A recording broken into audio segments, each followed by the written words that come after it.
Baik, selamat ketemu kembali pada bagian pra pemulaan citra. Ini kita akan membahas lebih banyak yang terkait dengan koreksi geometrik. Jadi kita akan membahas beberapa materi yang terkait dengan definisi restorasi, kesalahan, sumber kesalahan, koreksi radiometrik, ya. Kemudian bagaimana kita melakukan rektifikasi, georeferencing, ya. Kemudian kita akan membahas juga bagaimana konsep dan tahapan rektifikasi. Ya, termasuk juga bagaimana kita mengukur keberhasilan dari rektifikasi itu sendiri.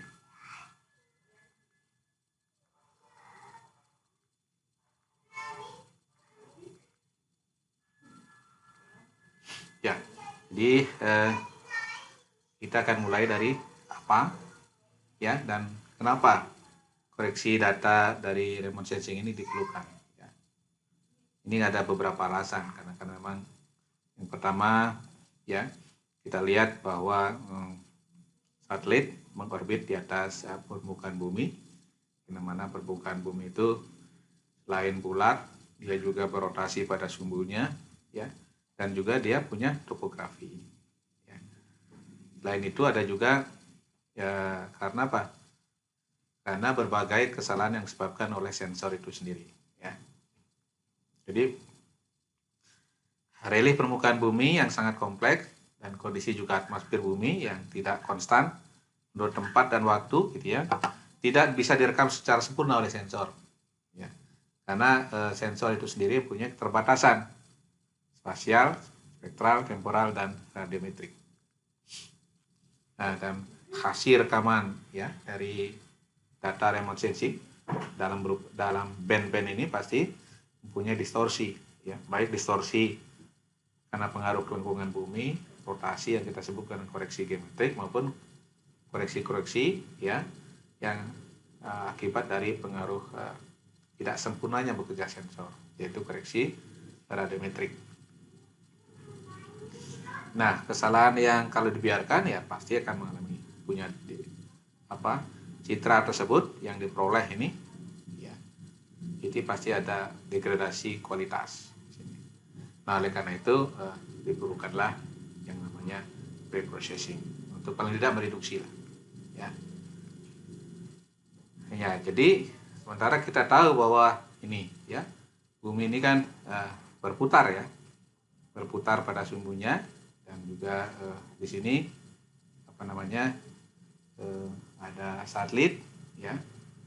Satelitnya ini, kalau satelit sumber daya alam ini kan dia mengikuti mengelilingi kutub, ya, kutub utara, ya, kutub selatan, walaupun tidak sepenuhnya dia polar orbit, tapi dia sedikit miring, ya. Sekaligus juga bumi berputar. Maka yang direkam, ya, tidak segi empat, tapi akan berbentuk jajaran genjang. Nah, itu biasanya kenapa kalau kita lihat citra-citra aslinya berbentuk jajaran genjang. Karena pada saat selesai merekam satu track, begitu, ya, detektornya merekam karena dia scanner. Nah, ini ternyata bumi sudah berputar. Ya. Yang kedua, itu karena apa? Karena pengaruh dari topografi, gitu, ya. Jadi pengaruh topografi dan kelengkungan bumi. Ya, kita tahu di sini contohnya Landsat, ya, yang dimana dia mengorbit dari kutub utara ke selatan, kemudian naik lagi. Ini melintasi, ya, lintasan yang panjang dengan lebar dari 185 kilo, kan, sweatnya. Sementara bumi disebut datar itu, ya, jika lebih kecil dari 10 kilo, ya. Nah, ini menyebabkan kenapa perlu melakukan koreksi yang namanya koreksi geometrik. Karena ada kelengkungan bumi dan ada pengaruh inclined orbit.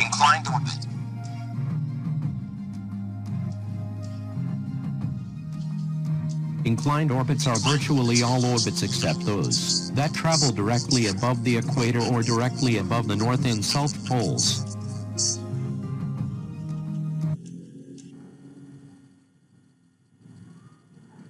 Ya, jadi di sini ada perbedaan gravitasi ya.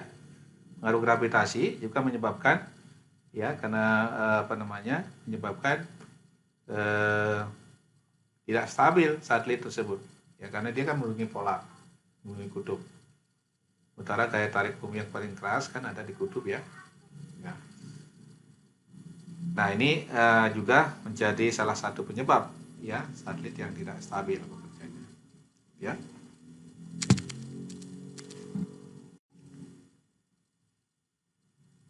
Nah, ini contohnya. Ini adalah dari contoh orbitnya Landsat 8 ya. Yang dimana dia merekam saat siang hari saja dengan putaran kurang lebih 99 menit satu kali putaran. Satu hari kurang lebih ada 14 kali putaran yang lebarnya 185 kilo. Nah, jadi dia baru akan As we orbit the sun, Landsat 8 positions itself to capture imagery in direct sunlight. It's called a sun synchronous orbit. And it happens every 99 minutes, and about 14 times a day.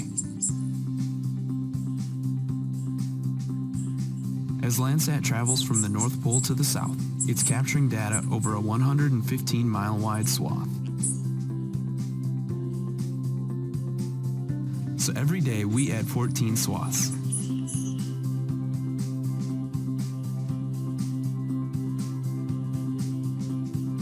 And over 16 days, we complete a full picture of our planet.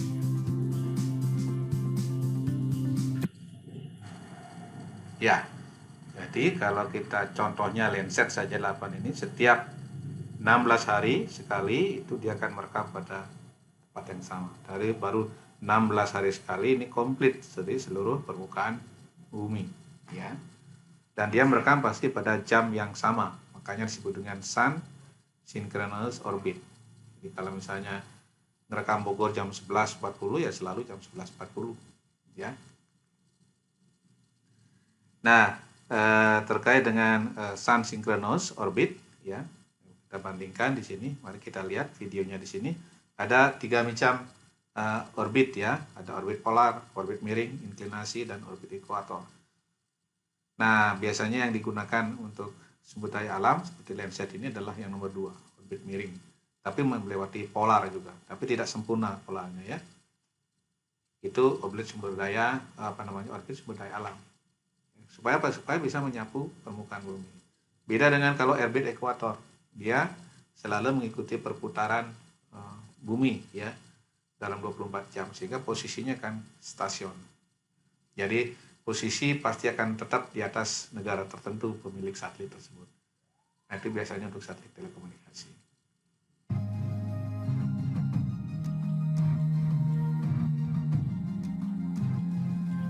Inclined orbit.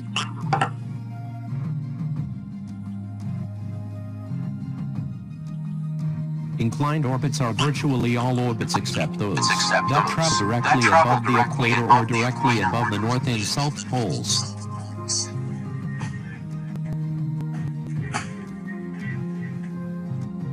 The angle of inclination vary between 0 to 180 degrees.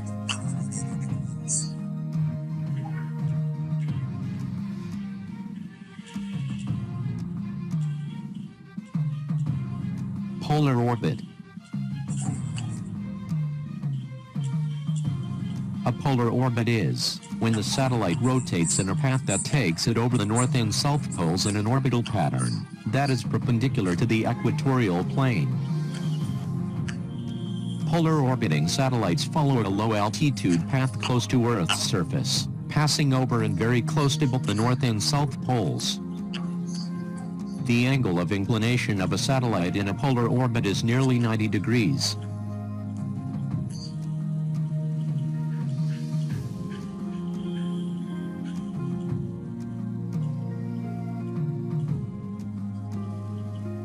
Nah, jadi Anda bisa lihat di sini antara geosynchronous orbit, inclination orbit, dan polar orbit.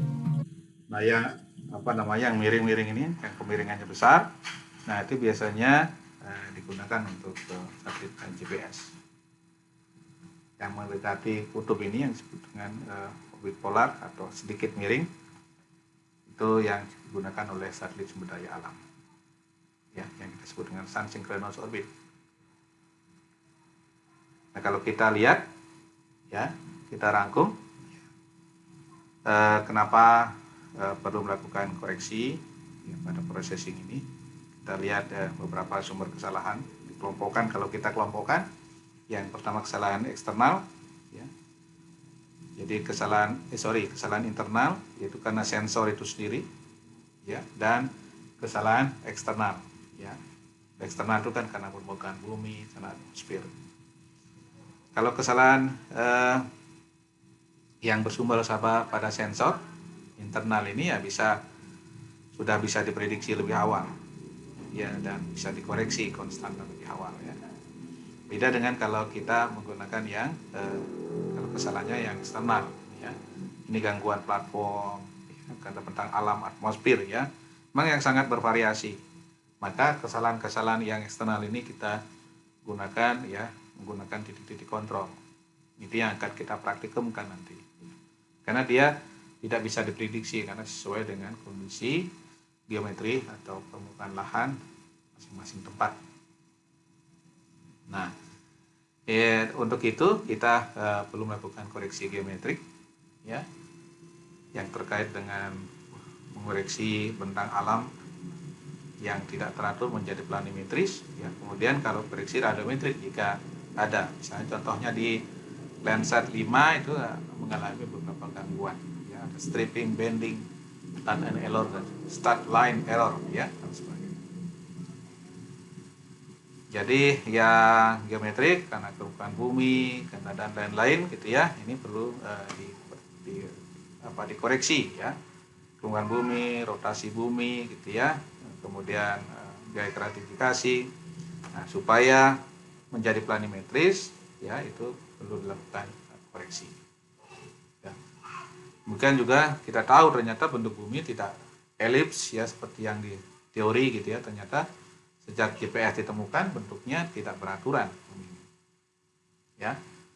Demikian juga karena pengaruh tadi, ya, pengaruh rotasi bumi dan pengaruh gaya gratifikasi pada saat satelit melakukan orbitingnya, ya. Nah, kalau kita lihat nih contohnya orbit satelit, ya, dari utara ke selatan, dia akan menyapu begitu seluruh permukaan bumi, ya, posisinya. Nah, apalagi kalau kita tahu ini contohnya, ya, misalnya antara pet yang satu, ya, kemudian yang berikutnya. Nah, ini adalah petnya dari Landsat contohnya, ya. Contohnya dalam globe ini adalah orbitnya Landsat, ya. Orbitnya ini Landsat yang pada jam 12.30 hari. Di sini ada juga yang, ya, orbit yang mengikuti rotasi bumi, ya. Nah, ini orbit Landsat, ya, sebelah kanan ini Landsat. Nah, jadi sesungguhnya pada saat melakukan koreksi karena berbagai pengaruh geometri, ya, permukaan bumi, ibaratnya sebuah kertas, ya, kalau hasil rekamannya, ya, tidak beraturan seperti ini di sebelah kiri ini. Nah, kita koreksi menjadi yang planimetris, jadi ukuran jaraknya sama, ya kan?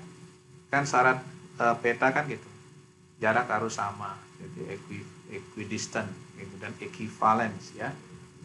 Luas harus sama, ya. Kemudian true direction, ingat itu syarat peta, arahnya harus sama. Jadi kita harus memetakan supaya benar-benar planimetris sesuai dengan grid yang atau sesuai dengan peta, ya, yang kita proyeksi peta yang disepakati.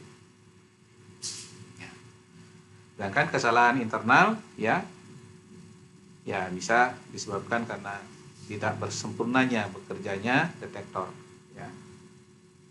Jadi kesalahan-kesalahan yang akibat misalnya terjadi skewing, gitu ya, pengaruh rotasi bumi pada saat, kemudian karena pengaruh scanning system yang menyebabkan adanya variasi ukuran grid, kemudian juga pengaruh relative displacement, ya, ada kemudian pengaruh distorsi skala tangensial. Nah, itu sih internalnya bisa dikoreksi gitu ya.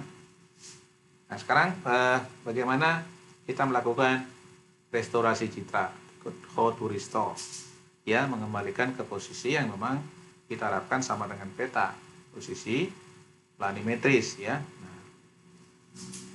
Nah kita pertama apa itu yang disebut restorasi? Jadi mengembalikan posisi dan kualitas citra seperti yang semula ya, yang mempunyai proyeksi planimetris dengan kualitas yang bagus. Nah ini sangat berkaitan dengan bagaimana kita mengoreksi distorsi, bagaimana kita memperbaiki degradasi dan menghilangkan noise ya akibat kesalahan pada saat melakukan perekaman. Ya. Nah kita tentu saja akan menghasilkan citra yang sudah terkoreksi radiometrik dan sesuai dengan proyeksi peta. Nah ibaratnya seperti ini. Yang paling kiri adalah citra asli yang original yang masih mempunyai kesalahan yang geometrik. Nah kemudian ya kita punya peta. Jadi kita menginginkan bahwa proyeksi yang original dari yang uncorrected image ini yang sebelah kiri ini ya kita harapkan mempunyai proyeksi yang sama seperti peta. Jadi ini image to map ya, rectification. Oleh karena itu kita harus membuat grid kosong ya, pixel kosong yang proyeksinya sama dengan proyeksi peta. Kemudian grid kosong ini pixelnya diisi dari yang original. Nah, makanya di sini akan ada dua tahap ya. Bagaimana satu pertama melakukan transformasi posisi lokasi setiap pixel ya, yang kita sebut dengan slave sesuai dengan proyeksi petanya. Nah, ini kan melakukan interpolasi ya spasial. Kemudian yang kedua kita harus membuat namanya interpolasi intensitas. Jadi kita akan mengisi ya pixel-pixel yang kosong ini dengan pixel yang asal dari citra aslinya. Jadi nanti akan ada metode ya melakukan proyeksi intensitas yang nomor 2 ini dengan nearest neighbor, dengan linear atau dengan kubik. Nah nanti kalau kita tahap pertama ya kita akan menghasilkan proyeksi sesuai dengan petanya, kemudian yang kedua kita ngisi ya. Nah nanti mengisi ya, jadi kita ambil dari aslinya ke ini ya. Nah jadi kesalahan eksternal itu yang kita sebut dengan rectification. Nah di sini kita perlu membuat training area, membuat GCP gitu ya, ground control point. Ya. Jadi untuk rektifikasi yang pertama tahapnya adalah melakukan interpolasi spasial seperti yang saya katakan tadi. Interpolasi spasial ini hanya bisa dilakukan dengan mengambil GCP. Jadi kita mengoreksi posisinya aja, posisi pixel yang asli supaya mengikuti posisi pixel dari peta yang dijadikan rujukan. Nah, itu yang disebut dengan interpolasi spasial. Ya. Dan yang kedua, ya, jadi titik-titik kontrol ini kita ambil dan harus terlihat pada citra yang aslinya maupun peta rujukan atau citra rujukan. Nah, ini yang akan kita koreksi ya. Jadi GCP tersebut harus punya koordinat sudah ya. Nah, yang kedua baru melakukan interpolasi intensitas. Itu yang saya sebutkan tadi sebagai resampling ya. Nah, jadi yang pertama kita membuat interpolasi spasial menyamakan koordinat, kemudian yang kedua mengisi pixel-pixel yang sudah sesuai dengan koordinat peta dari citra aslinya. Ya. Nah, ini menjadi penting dilakukan. Kenapa penting dilakukan? Karena apa? Karena pada saat kita melakukan analisis spasial, maka setiap pixel yang ada pada citra harus sesuai dengan peta, harus mempunyai sistem proyeksi tersebut. Kalau tidak, maka kita analisis spasial nggak bisa dilakukan, ngitung luas, ngitung panjang nggak bisa. Satu. Yang kedua, kalau kita nggak melakukan koreksi geometrik, nanti sulit melakukan komparasi, monitoring, change detection, itu sulit dilakukan. Ya. Jadi kita harus mengeliminir dari distorsi yang disebabkan karena kesalahan geometrik, lengkungan bumi, ya, topografi dan sebagainya. Ya. Nah itu. Jadi oleh karena itu, ya, dari apa yang saya sampaikan, ada pertanyaan generik yang sudah Anda bisa bayangkan harus ada, ya, yang Anda harus bisa jawab. Misalnya, tahap penting apa saja yang dilakukan pada saat koreksi geometri. Yang kedua, apa yang menyebabkan kenapa perlu melakukan koreksi geometri. Yang ketiga, apa syarat-syarat GCP. Nah, syarat-syarat control point tadi, ya, supaya semuanya terkoreksi tadi kan, ya harus terlihat di keduanya, tersebar merata, jumlahnya cukup, dan GCP tidak mudah berubah, kan gitu ya. Kemudian itu. Yang keempat, keunggulan citra yang telah direktifikasi bisa diapakan, ya. Kemudian juga ada lagi tadi ada istilah rektifikasi, ya, dan juga istilah registrasi. Nah, apa itu perbedaannya? Ya. Nah, kemudian kita lanjutkan, kapan perlu koreksi geometri, ya. Jadi jika kita belum melakukan monitoring, ya, tentang apapun, reforestasi, banjir, longsor dan sebagainya, maka kita perlu koordinat yang akurat. Koordinat yang akurat hanya bisa didapatkan setelah melakukan koreksi geometri, ya. Kemudian jika kita ingin membangun database dengan berbasis GIS, itu pasti semuanya harus punya koordinat, ya. Ketiga, pada saat kita membuat sampel itu kita harus berbasis koordinat juga, ya, GPS kalau kita ke lapangan. Dan kalau kita nggak punya citra yang berbasis koordinat yang sudah baku, maka akan sulit mendapatkan posisi yang tepat. Membuat foto, ya, peta foto yang presisi yang tinggi, ya, dengan skala tertentu juga, ya. Jika kita ingin menginginkan luas, jarak hitungnya akurat, ya, tentu saja diukur hanya bisa dilakukan pada peta planimetris. Kemudian kita membuat mosaik juga cepat, jadi apabila setelah kita mendapatkan citra yang terproyeksi, gitu ya. Jika atau menggunakan analisis lain untuk kepentingan geografis yang berkaitan dengan geografis, ya. Apalagi kita mendeteksi pixel by pixel, ya, itu penting. Selain lokasi, posisinya juga harus sama, ya. Tapi kalau hanya membandingkan antara dua citra saja, tapi kita tidak membutuhkan di mana lokasinya, maka itu kita bisa melakukan registrasi saja, ya. Kalau registrasi yang penting antara slave sama master image-nya itu lokasinya sama, ya. Walaupun belum ada sistem koordinat, itu boleh. Itu yang disebut dengan registrasi. Nah, coba bandingkan di sini. Kalau kita menggunakan visual saja kan sulit membandingkan antara citra yang kiri yang misalnya tahun 97 dengan yang 91. Ini sama-sama menggunakan band 7 misalnya, ya. Pada zona 13N. Nah, dengan begini, ya, kalau kita sudah punya posisi koordinat yang tepat, maka kita akan mudah membandingkannya. Lokasi-lokasi yang berubah, ya, di sini yang di garis merah ini, ya. Atau misalnya di sini suatu area, ya, yang ada di Kalimantan ini tahun 85, 92, 2003. Kalau visual kita sulit secara visual, tapi kalau dengan berbasis pixel kita sudah tahu nih, ya. Di 985 ke 92 ini ada pembukaan lahan nih. Beberapa lokasi, ya, yang tidak ada di 85 ada di 92. Tapi di 2003 terjadi recovery lagi, ada penanaman lagi, ya. Jadi ada proses perbaikan vegetasi 2003. Jadi dengan mudah kita membedakan antara dari tahun ke tahun, ya, apakah ini karena dengan peladangan berpindah atau karena memang ada pembukaan yang sifatnya permanen, ya. Setelah permanen dibuka maka dilakukan reforestasi lagi,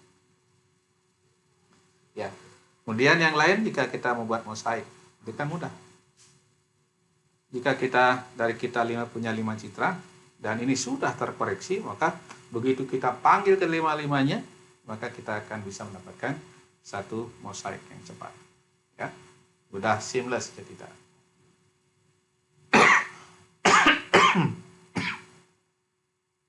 Jadi kita sudah bisa secara otomatis. Nah, jadi selain tadi rektifikasi, beberapa memang yang perlu Anda pahami lagi, seperti yang pertanyaan tadi di awal. Ini ada registrasi, ya. Jadi registrasi itu jadi menyamakan ya posisi koordinat antara citra satu dengan citra yang kedua atau sepasang citra ya, apakah dia punya sistem koordinat atau tidak, yang penting sama, itu namanya registrasi. Kalau registrasi itu adalah mutlak posisinya yang sama ya, sehingga chain detection mudah dilakukan. Tapi kalau seandainya dia sudah sesuai dengan koordinat bumi, itu yang disebut dengan rektifikasi. Yang pertama. Yang kedua ada namanya istilahnya juga georeferencing. Misalnya kita lakukan punya peta yang kita ingin digitalkan, kita scanning saja dulu. Sementara peta ini sudah namanya peta kan sudah planimetris. Nah, sedangkan hasil scanning itu kan tidak otomatis langsung punya sistem koordinat. Nah, pada saat kita sudah hasil scanningnya sudah kita peroleh, kita ingin menambahkan koordinat, itu namanya georeferencing. Jadi citranya sudah planimetris tunggal, menyamakan dengan koordinat bumi saja. Nah, kemudian ada juga image to image registration. Image to image artinya slave-nya image, ya, yang original image citra, yang referensinya itu juga citra. Ya. Ada juga yang disebut dengan image to map registration. Jadi bisa peta. Ya, atau bisa image to image rectification, image to map rectification. Nah, di sini image to image registration. Jadi artinya master dan slave-nya sama-sama citra, hanya saja tidak perlu ya melakukan tidak perlu koordinatnya harus sudah terkoreksi. Kemudian ada juga istilahnya data geocoded. Ya, citra yang telah direktifikasi yang sama dengan peta, yang pikselnya sudah dilakukan koreksi radiometrik juga. Nah, baik, bagaimana tahapan selanjutnya? Kita membahas tahapan rektifikasi. Tadi saya jelaskan di awal ada 2 tahapan ya. Pertama, interpolasi spasial, yang kedua interpolasi intensitas. Kalau interpolasi spasial menyangkut apa? Pemilihan GCP. Ya, nah syarat-syaratnya tidak berubah dalam waktu lama, jelas pada slave dan master image-nya, ya, tersebar di seluruh citra, tersebar, nggak boleh ngumpul di lokasi tertentu. Ya, kemudian baru membuat persamaan, sehingga kita menghasilkan persamaan yang root mean square error-nya rata-ratanya di bawah setengah piksel. Jika masih ada yang di atas setengah piksel, maka kita ulang lagi. Ya, nah itu ya. Yang disebut dengan lakukan interpolasi spasial sini ya. Barulah setelah itu kita melakukan interpolasi intensitas yang sering dengan diistilahkan dengan resampling ya. Nah, biasanya resampling juga ada 3 macam pendekatan ya, dengan nearest neighbor, bilinear, dan cubic. Nah, kalau yang nearest neighbor ini menggunakan 1 piksel, makanya disebut dengan order 0 ya. Kenapa? Karena 2 pangkat 0 1. Sedangkan bilinear itu adalah order 1 ya, jadi 4 pangkat 1 sama dengan ya, jadi membuat 4 piksel. Nah, kemudian yang ke kubik yaitu adalah order 2 atau 4 pangkat 2, jadi membutuhkan 16 piksel di sini. Nah, jadi kalau digambarkan di ilustrasi sini, sebelah kiri ini adalah masternya, sebelah kanan ini adalah slave-nya, maka ini disebut dengan image to map rectification kalau model ini. Kalau yang di bawah, kalau sama-sama image, ini image to image rectification. Ya, jadi masternya sebelah kiri. Nah, kita di sini bisa mengambil GCP. Nah, GCP tersebut harus terlihat di dua-duanya ya. Ya, ini yang merah ada di master, yang konjugasinya yang ada di slave-nya, yang ada di black white ini. Nah, gitu. Jadi sepasang harus kelihatan di 2 tempat ya. Nah, jadi nanti kita dari GCP ini kita membuat persamaan ya. Setelah sempurna baru kita persamaannya kita terima, baru melakukan interpolasi intensitas atau resampling ya. Oke. Nah, jadi pemilihan GCP ya, baik menggunakan image to image rectification atau image to map rectification, ya. Ini contohnya yang sebelah kiri ini adalah image to image, ya. Kalau sebelah kanan itu adalah image to map, ya. Artinya image slave-nya, ya, itu atau yang urinya itu selalu berbentuk citra. Sedangkan yang sebelah kanan ini masternya dalam bentuk peta. Kita mengambil GCP di master dan di slave, ya. Ilustrasi. Ya, nah itu. Jadi keakuratan lokasi dari GCP inilah yang menghasilkan root mean square yang baik yang tinggi maupun yang besar, yang rendah, ya. Nah, berapa jumlah GCP minimal? Nah, tentu saja tergantung pada persamaannya. Kalau order itu kan tergantung koefisiennya, ya. Kalau order 1 pasti ada 3 koefisiennya, maka minimum 3. Kalau order 2 6, kalau order 3 ada 10, ya. Jadi kalau dirumuskan itu sama dengan n harus sama dengan order plus 1 kan gitu, ya. Itu jumlah minimalnya. Coba kalau kita lihat ini persamaan polinomialnya, ya. Coba ini adalah pertama, ya, yang order 1. Ini koefisiennya ada A0, A1, A2, ya. Ini masing-masing ada 3. Jadi GCP-nya minimum 3. Ya, kalau order 2 itu GCP-nya 1 ada A0 sampai dengan A5, berarti ada 6.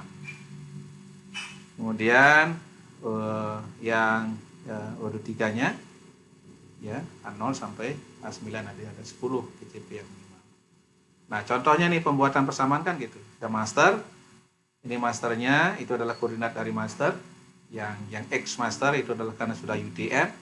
Sementara pixel yang masih ori itu kan masih koordinat pixel, itu belum ada satuan. Kalau X dan Y master ini, ya, itu sudah meter satuannya, ya, sudah UTM. Ya. Jika di GCM dia GCP nanti sudah dianggap cukup, maka pasti akan keluar nanti root mean square-nya. Ya. Kerjanya secara otomatis, ya. Nah, kita akan memilih GCP yang root mean square-nya kecil. Ya. Nah, jadi sesungguhnya pemilihan order 1, 2, 3 itu ya karena pertimbangan topografi, ya. Biasanya kita gunakan order 1 untuk wilayah yang data dan landai. Ya. Nah, order 2 untuk yang lebih lebih kompleks, ya, ada pengaruh permukaan bumi, distorsi akibat lensa. Akan order 3 biasanya hasil mengoreksi foto udara, citra radar. Untuk order 4, ya, mengoreksi foto udara dan yang punya distorsi yang sangat tinggi misalnya. Nah, ini contoh, ya. Order 1, order 2, 3. Jadi selanjutnya kita baru menghitung root mean square dari masing-masing GCP dulu dah dihitung. Jadi hasil koordinat asli dengan hasil yang koordinat dugaan dikuadratkan, ya. Kemudian juga L asli dengan R dugaan, aksen dugaan dikuadratkan, jumlahkan, dipangkatkan setengah. Itulah root mean square dari satu GCP.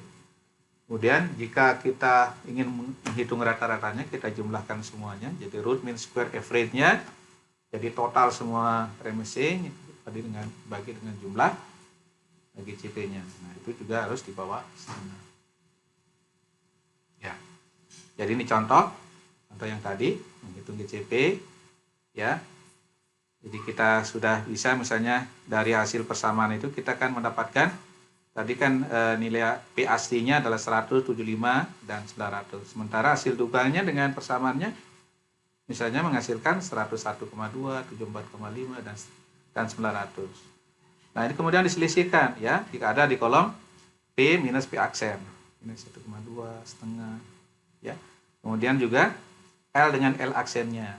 Dari sini kita bisa mendapatkan, ya, hasil perhitungannya, dijumlahkan,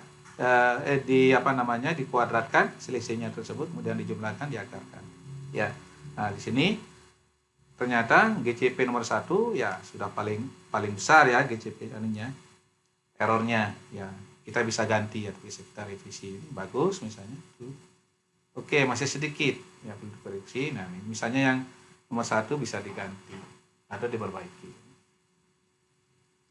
Nah, dari sini ada beberapa pertanyaan yang bisa sudah Anda ajukan kepada diri Anda ya. Misalnya berapa root mean square error yang diperbolehkan, berapa jumlah minimal GCP ya. Untuk masing-masing ordo ya, apa perbedaan antara image to map, image to image, map to image gitu ya. Kemudian sebutkan 3 jenis interpolasi spasial, kemudian 3 jenis interpolasi intensitas ya. Kemudian interpolasi intensitas yang paling dianjurkan agar nilai digital number tidak berubah itu apa ya. Coba Anda baca dan baca kembali, kemudian putar kembali ya dari rekaman yang sudah akan saya berikan.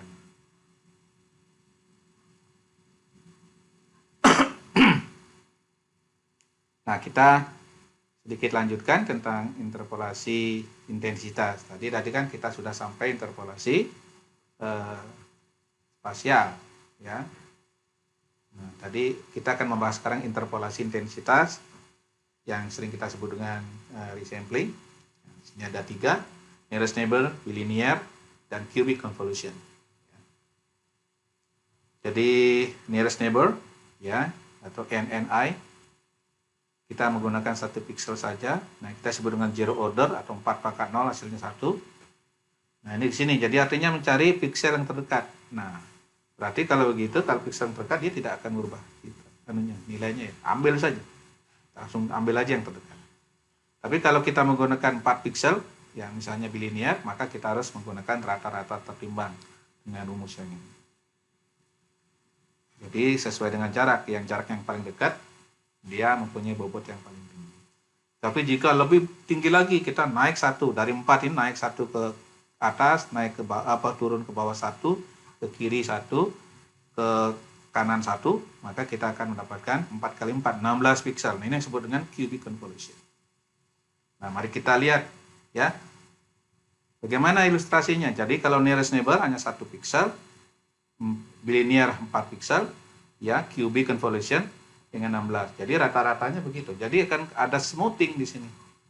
Jadi kalau nomor 2 bilinear dan cubic, berarti akan menghasilkan digital number yang tidak asli lagi. Jadi yang asli hanya nearest neighbor. Nah, coba kita perhatikan ini. Ini hasil, ini misalnya citra aslinya ya. Yang akan kita resampling nanti ya. Nah, ternyata begitu koordinat hasil interpolasi spasialnya seperti ini.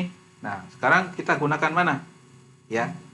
Jadi untuk mengisi ya, misalnya pixel yang ada di kotak yang warna merah ini, mana yang paling dekat? Ya. Jadi kalau menggunakan nearest neighbor berarti dia ambil ya dari yang nilai 100 tadi, yang paling dekat ya. Nah, ini prinsip kalau kita menggunakan resampling nearest neighbor.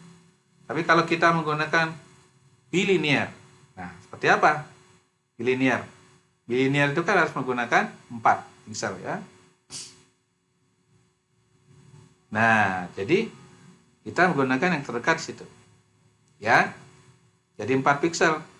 Jadi kita mencari rata-rata tertimbang ya dari 4 pixel itu.